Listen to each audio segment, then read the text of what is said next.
Всем привет! Меня зовут Наталья Учелькина, и я решила исследовать Подмосковье на электричке.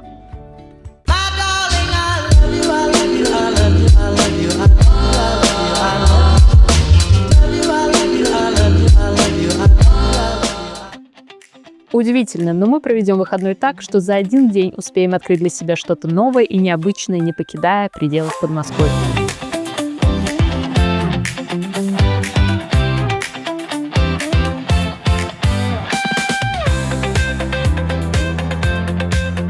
Сегодня мы с вами отправимся в путь, и я покажу, как одно утро на Казанском вокзале превращается в маленькое путешествие.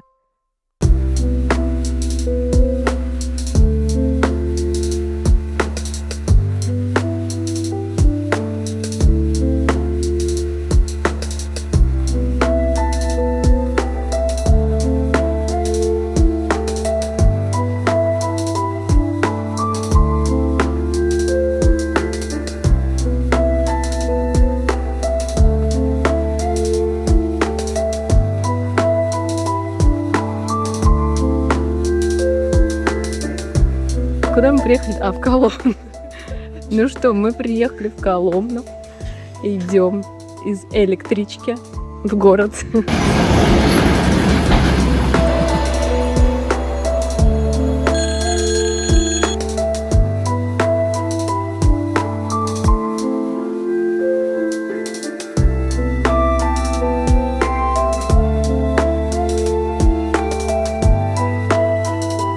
Как обычно, мы приехали в 11 часов. Сейчас вроде уже стоит пообедать. Что мы узнали? По дороге впереди нас есть столовая. Удивительно, не правда?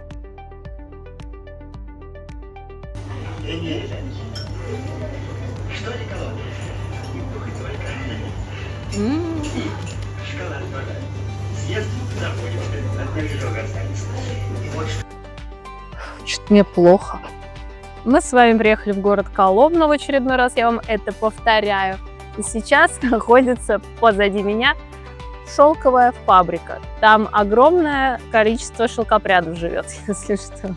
Вот на самом деле это старая фабрика шелковая, она сейчас закрыта, но там можно арендовать какое-то помещение, организовать какую-то творческую выставку, либо какие-то мастер-классы, которые как раз-таки там сейчас и проводятся. А вообще, если погрузиться в историю, это не просто кирпичи, это шелковая история Коломны.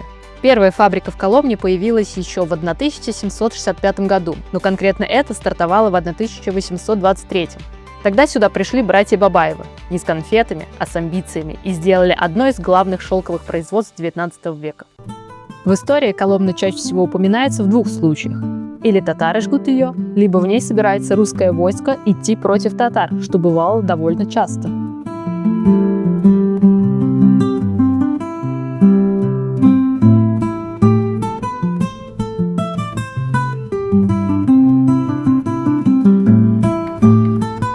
Реклама кофе.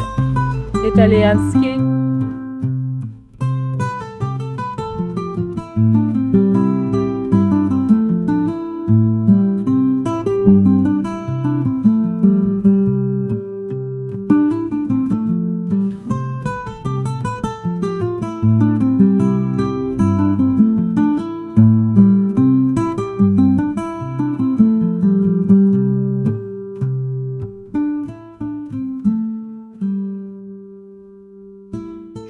Сейчас мы с вами идем до автостанции Старая Коломна. Раньше тут стояли лошади с упряжками, но сейчас автобусы. Удивительно, не правда ли?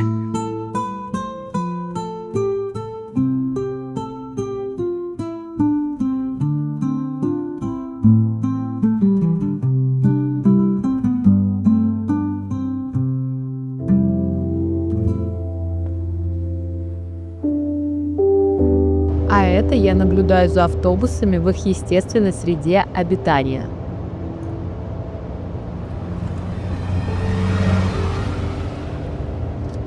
Мы с вами подошли к стенам Кремля, и тут уже наблюдается явная движуха, потому что, во-первых, очень машин много, очень много людей. В выходной день все отдыхают на природе.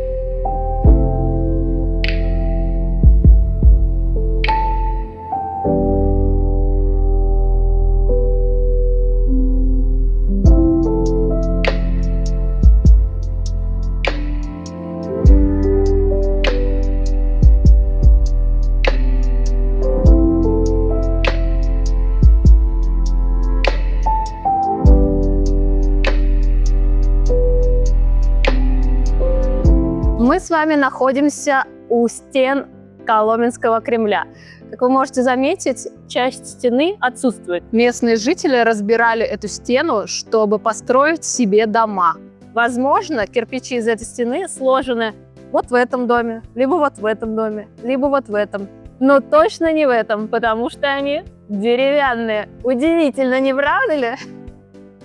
А это другая часть Кремля. Каменная версия была построена в XVI веке, можно сказать, после основных набегов татар, для защиты от них. Сейчас выглядит внушительно, но когда-то это был просто костер на татарском маршруте. Серьезно, до XVI века он был деревянный, и татары его стабильно сжигали по пути в Москву и обратно. Уже в XVII веке Коломна потеряла военно-оборонительный статус, и местное население начало разбирать Кремль на строительные материалы для личного использования.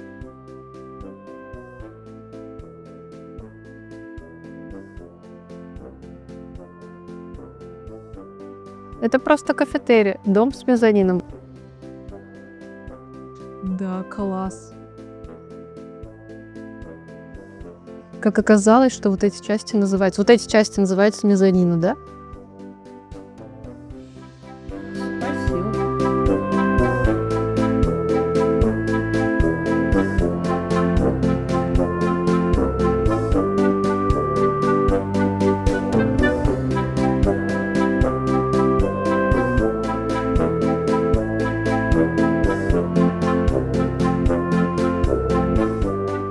На территории Кремля сейчас обосновались различные ярмарки, где можно купить интересные украшения, декор и ароматные свечки, посмотреть на пчел, что удивительно. Так что теперь здесь не стены от набегов спасают, а атмосфера от выгорания.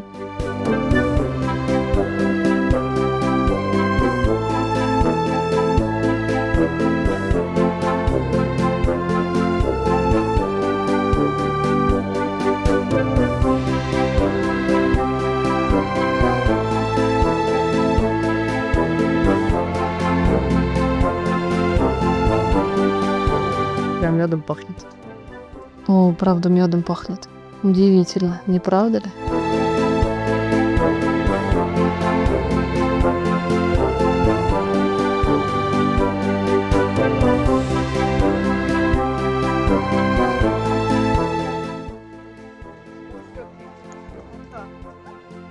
Прямоугольник понравится. Ой, это чабрец на розмарин похоже. Очень вкусно пахнет, да. Каждой свече прилагается в своем письме с пожеланиями.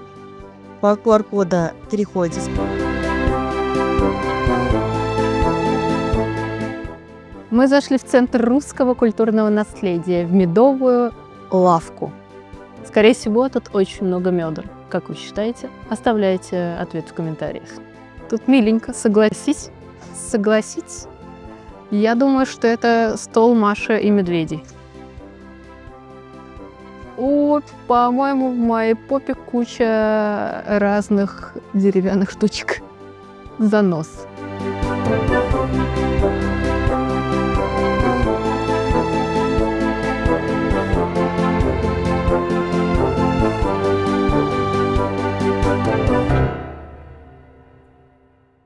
Сейчас мы находимся в еще одной части Коломенского Кремля. Эта часть называется, точнее башня называется Маринкина. Маринкина башня.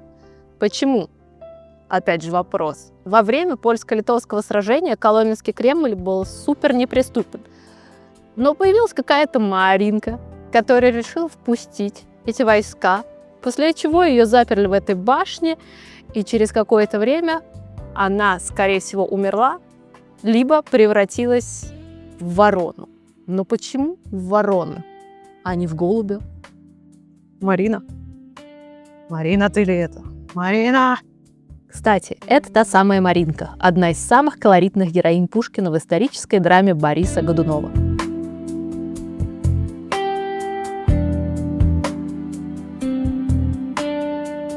Пока я шла и рассматривала архитектурные достоинства Коломны, наслаждалась такой душевной атмосферой, меня настигло солнце. Мы шли в самый пик его активности, и мне напекло голову, что аж поплохело. Поэтому ценный совет от меня – не забывайте головные уборы в поездках. И тут могла бы быть реклама головных уборов, но нет. Просто предупреждение от человека, который чуть не расплавился на фоне исторических фасадов.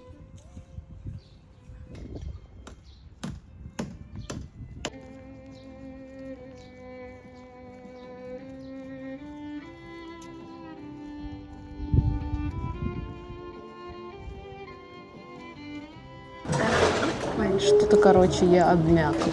На улице очень сильно печет солнце. И меня постиг солнечный удар, я думаю. Мне плохо. Чем славится Коломна? Славится она своими калачами. Мы как раз-таки пришли с вами в калачную, чтобы взять пару калачей, а тут оказался аншлаг. Народу тьма. Я взяла обычный калач, ржаной калач царский, немножечко с медом, он свежий, вкусный, классный. Еще для сладости взяла пирог с маком, пирожочек. Он оказался не свежим и не таким вкусным, как предполагалось, как я хотела бы. В общем, калач мне понравился больше. Калач топ. Если были бы еще сладкие, было бы вообще офигенно.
Вы думали, это конец? Нет, по дороге нас ждал музей русской фотографии. Здесь собрана большая коллекция техники, фото, журналов и книг основателей этого музея, чтобы каждый мог зайти и полистать глянец нулевых, например.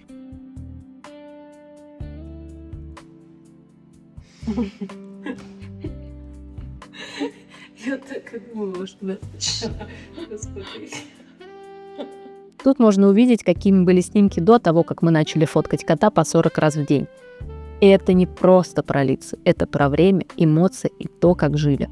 Так, ну что, мы с вами сходили в музей фотографии. Если честно, я не ожидала, но мне понравилось. Очень много информации о фотографии, во-первых. Там старые фотографы, один огромный фотоаппарат. Старые фотографы.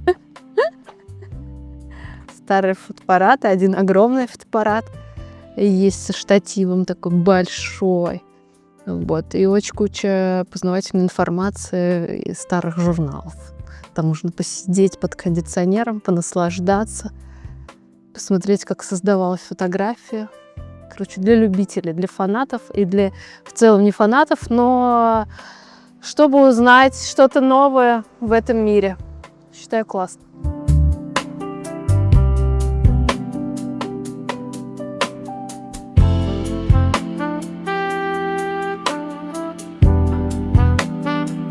Совсем недавно в Коломне при благоустройстве площади двух революций был обнаружен фундамент утраченной часовни, что стало поводом для создания уникального археологического окна. Этот проект, поддержанный горожанами и получивший финансирование, стал ярким примером того, как можно сохранить и продемонстрировать историческое наследие. Ну что, идем пить медовуху? Коломна и накормила, и напоила. А главное, знали, что Коломна — это не только пастила и церкви, а еще когда-то было в топе по производству шелка. Удивительно, не правда ли?